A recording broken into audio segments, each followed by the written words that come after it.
Behold, before you is my kaiju Eidolon hunter Chroma, a glorious pumpkin man that will kill Eidolons extremely fast for you. And today we're going to talk about how he works. If you want to see footage of this in action, I have a stream archive for you in the description. I'm going to start by showing you all the builds really quick, but I just want to be very clear, if you just copy all of these builds and you don't know what to do with this build, you'll probably not really do anything helpful. So please do listen to my explanation of how this setup works, but I'm going to show you the builds all really quick. So Chroma, actually this Chroma build is not specifically for this. This is just my general use Chroma. You don't really need a Chroma build very specific to do this. All you need is a lot of strength, and I think having some duration is helpful. Efficiency doesn't really matter, range doesn't really matter.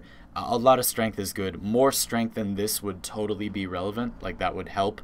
You would do more damage, so if you want to do that, go ahead. I don't really feel it's necessary, but there you go. So again, you need strength and duration. This exact build is not really important, although you definitely need vitality too. Next, we have any self-damaging weapon. You could use quite a variety of things, but I've personally chosen to use Prisma Angstrom.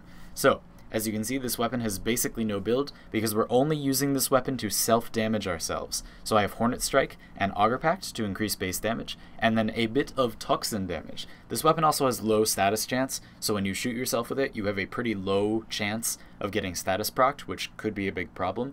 But there you go, it's rather safe. And this build will go through your shields. That's important because of how we're going to get our damage. Finally, we have the Buzlok. This is the only other important thing to the way I played this setup. This Buzlok is made specifically for killing bosses. That's all I think this weapon is really good for anyway. So this build is optimized for DPS, and obviously I have radiation because the Eidolons take more radiation damage. We don't have Point Strike here, but we do have Vital Sense because attaching the homing dart from this weapon gives you 15% additive crit chance, which means our crit chance in practice is actually 65%, which I think is adequately high. Vigilante Armaments also gives us, in practice, like around 5% more crit chance. If you need a tutorial on how Vigilante Armaments work, I did make a video about that. Check that out in the description. But besides that, we have Heavy Caliber. It's not really that difficult to just get close to the Eidolon to tag it with a homing dart, and then after that, your bullets just home in on it, so doesn't really matter that you have lower accuracy. Prisma Shade and the Atarax aren't particularly this playstyle, so we're going to talk about what they do at the end of the video. Let's talk about exactly how you do the damage. So,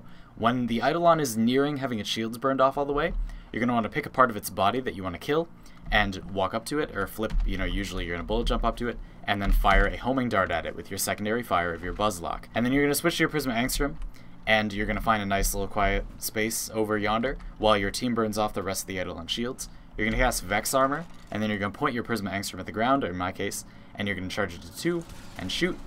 And as you see, in the top right corner, I have my Scorn charged to full, 722%, and my Fury charged to full, which is, for me is 411%. That 411% is bonus damage to all of your weapons, every source of damage you deal, which means that now you can switch back to your Buzlok, and the moment the Eidolon shields are down, you can just flail your mouse in any random direction, and the bullets will home in on it. So let's just pretend that yonder Heavy Gunner is the Eidolon. It's got his shields almost burned down, so we're going to fire a homing dart at the body part we want to kill, in this case its head, and then we're going to swap to our Prisma Angstrom, run away or whatever, and then activate Vex Armor, shoot the ground, get our 411% damage, and then, oh, it's vulnerable. And all the bullets will home in on it and kill it really, really fast. I just want to repeat that this loadout is by no means completely optimized. Again, this is just my normal Chroma build. Prisma Angstrom is not necessarily the best self-damage weapon to use for this, etc. Buzlok, I think there are benefits, but you could use other weapons. You really don't have to use any of this specific stuff. You could even substitute Chroma with like a Roar Rhino or like a Shooting Gallery Mesa or something, and you will still do really good. There's other ways to do this, but this is the way that I've been doing it, and it's been working just fine for me, so if you want to copy it, there you go. Now the Atarax, again, it's not really specifically the Atarax that matters. I just use a spin attack weapon to pop Vomvilists when they're trying to heal the Eidolon or whatever, and then I go into my operator mode with my secondary fire, which happens to be this glorious little like aimbot laser, and it pops all the Vomvilists really, really easily, so that's why I use that.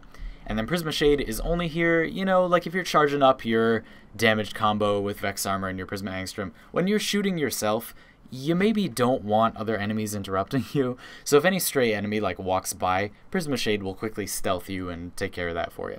So that's why I bring that. It's not really necessary, it's just what I use. It would be totally fine to use Kubros in this fight, or Kavats. Kavat damage bonuses, the crit buffs from the Adarza and the Smita, do actually affect your operator, it seems, so that could be a very good choice. And you can't vacuum up the Eidolon cores with a vacuum anyway, so maybe bring those? Again, I just don't really think that's necessary. We haven't really been having a hard time, but go figure. So, have fun getting like 3 to 4 Eidolon kills every night. I hope you enjoyed this very much. Again, check out that stream archive of me doing this in the description if you want to like see it done. But I thought it would be nice to like break it down in an empty room so that there isn't all this clutter, you know exactly what's going on. So there you go, I hope that was very helpful. And again, if you need an explanation of what Vigilante Armaments does, I've got that too. Thanks very much for watching, folks. Subscribe if you had a good time, and I will see you all tomorrow.